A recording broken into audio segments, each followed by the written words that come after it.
প্রথম বাক্য, ক্ষমতাচ্যুত শেখ হাসিনা দেশের জন্য যা করেছে তা অন্য কেউ করেনি। বাসের ভেতর হুট করে এক নারীর মুখে এমন সংলাপ, আর ঠিক পর মুহূর্তে তার ভয়ঙ্কর হুঙ্কার, ওদের দিয়ে আমরা আবির খেলবো। শিরোনাম শুনে আটকে উঠলেও ঈদ যাত্রার এক বাসের ভেতরের এই দৃশ্য এখন সামাজিক মাধ্যমে রীতিমতো ভাইরাল। হাতে জ্বলন্ত সিগারেট, মুখে রাজনৈতিক গর্জন আর এলোমেলো পোশাক। প্রথম দেখায় যে কাউকে বিভ্রান্ত করবে এই নারীর আচরণ, কিন্তু প্রশ্ন হলো, উৎসবের আমেজে ভরা একটা চলন্ত বাসে হুট করে কি ঘটেছিল? কে এই নারী, আর কেনই বা তার এই রণমূর্তি? নেট দুনিয়ায় তোলপাড় সৃষ্টি করা এই ঘটনার ভেতরের গল্প একটু ভিন্ন।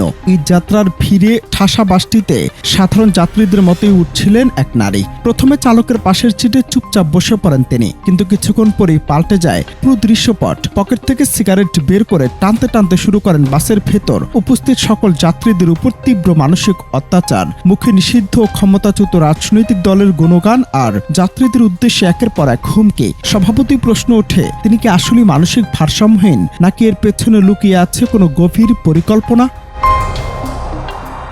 অনেকের ভাষ্যমতে ভারসাম্যহীন হলে কেবল একটি নির্দিষ্ট রাজনৈতিক দলের কথাই কেন তার মুখে? সোশ্যাল মিডিয়ার কল্যাণে ঘটনার গভীরে গিয়ে জানা যায় এক চমকপ্রদ তথ্য।